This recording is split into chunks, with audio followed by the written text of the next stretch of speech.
Les grandes gueules de Radio Espace Guinée reçoivent un panel d'invités et des interactions avec les auditeurs ont lieu sur l'actualité du moment. Les colères, les propositions sont entendues. Les grandes gueules de Radio Espace Guinée se veulent un reflet des préoccupations des Guinéens. Les grandes gueules, une émission populaire qui invite des politiques, des économistes, mais aussi des acteurs de la société civile guinéenne. À suivre tous les jours, 9h-11h sur Radio Espace Guinée et nos radios partenaires. Retrouvez cette équipe et cette émission tous les soirs en rediffusion en prime sur 99.4 dans la zone spéciale de Conakry sur Sud FM. Vous êtes en province, vous nous écoutez là sur nos différentes antennes régionales. À Kindia, c'est Kanyazik, notre média partenaire qui relaie cette émission à l'international. Vous avez la possibilité donc de nous suivre via notre site internet www.espacefmguinée.info. Merci donc de votre fidélité. Dans un instant, on s'intéressera aussi à cette croisade contre les faux médicaments. On apprend via guinépanorama.com que le commandant de la brigade Médicrime, colonel Fougué, a été mis aux arrêts.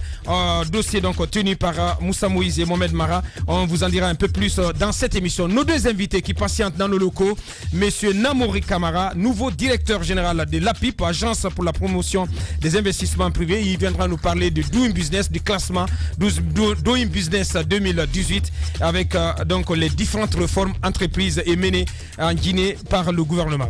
Et l'autre invité, c'est bien sûr monsieur Mansour Kaba, président du parti PAG. Il sera avec nous donc dans la deuxième partie pour nous donner sa lecture des déguerpissements en cours sur le site du centre directionnel de Koloma. Quelle lecture fait-il de ces déguerpissements et que sait-on de l'érection du site de Koloma en centre directionnel? Dans quelles conditions cette zone a-t-elle été occupée? Peut-on pointer une quelconque responsabilité des occupants? On va lui poser toutes ces questions. Moussa Souma Campos, bonjour. Bien, en 4 minutes chrono, votre lecture de la mise en place de ce comité de pilotage du COCAN 2025. Avant tout, d'abord, je vous remercie pour cette opportunité. L'organisation d'une Coupe d'Afrique des Nations, elle est vraiment vaste. Et tous les Guinéens doivent jouer un rôle important pour l'organisation de cette Coupe d'Afrique pour la première fois dans notre pays. La Guinée est un pays de football. Donc l'ancien comité n'a pas eu, c'est-à-dire tout ce qu'il faut pour son bon fonctionnement.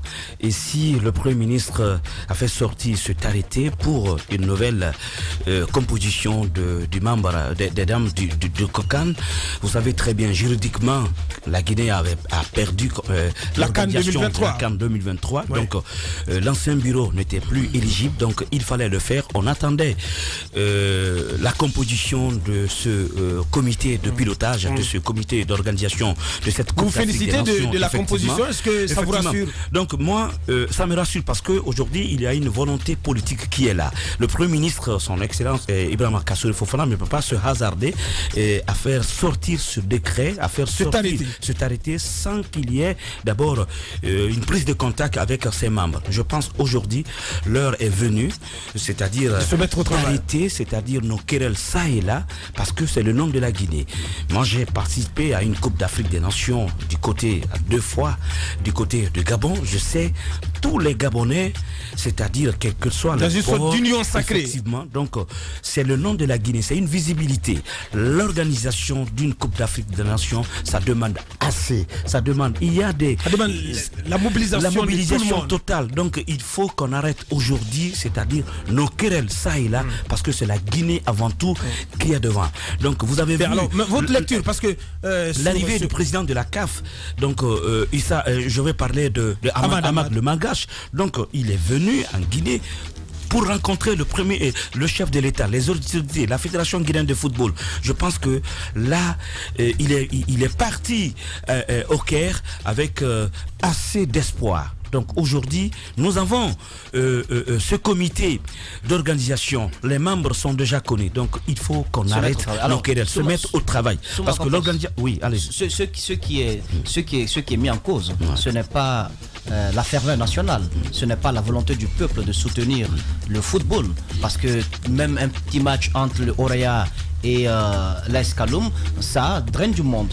Ce n'est pas, la même chose. Ce n'est pas le soutien. Je prends ce petit exemple pour te dire que le peuple, il aime le football, il soutient En tout cas, la Guinée, dès qu'on joue, on oublie nos querelles politiques. Dès que la Guinée joue à l'étranger, on oublie nos querelles politiques. Mais ce qui est mis en cause là, c'est la volonté politique elle-même.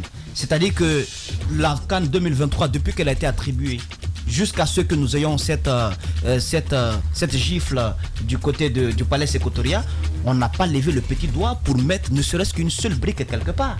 Cette volonté politique manque. Tout à fait. C'est la honte internationale, puisque si on ne profite pas de cette occasion qui nous est donnée, pour que nous puissions avoir une chance, l'image du pays redorée à l'étranger, mais c'est une honte internationale que nous risquons aussi d'avoir en 2025. Que Dieu nous en garde. Moi, je pense que c'est une opportunité aujourd'hui, c'est un défi qui nous interpelle tous, autorités, nous journalistes, tout le monde doit s'impliquer pour qu'il y ait, c'est-à-dire une bonne organisation. Vous avez dit oui, la volonté politique, parce que l'ancien bureau n'avait pas eu cette chance des autorités pour le bon fonctionnement de ce comité. Effectivement, je pense que cette fois-ci, ministre des Sports à la tête, qui est pourquoi, parce que Bantama, il n'est pas venu hasardement pour présider les destinées de ce comité. Je pense qu'il y a eu d'abord des travaux qui ont été effectués de part et d'autre pour nommer ces membres.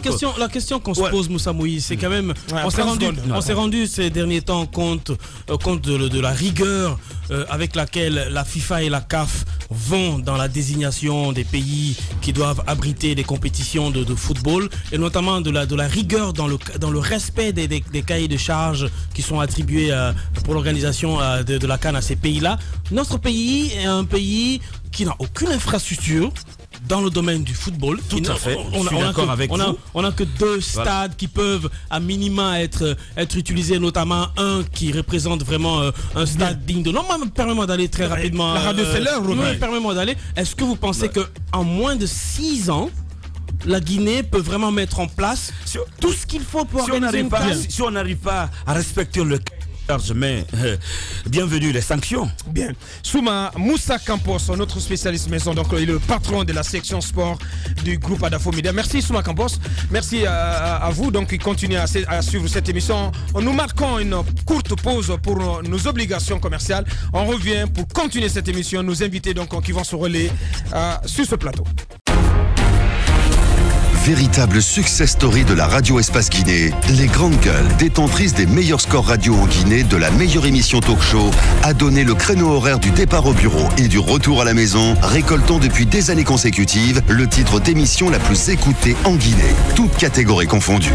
Un grand total de plus de 5 millions d'auditeurs ont été fidèles au talk show Les GG, diffusé jour après jour sur toutes les stations du réseau Adafo Media de 9h à 10h30, un exploit qui restera longtemps dans les annales de la bande FM en Guinée.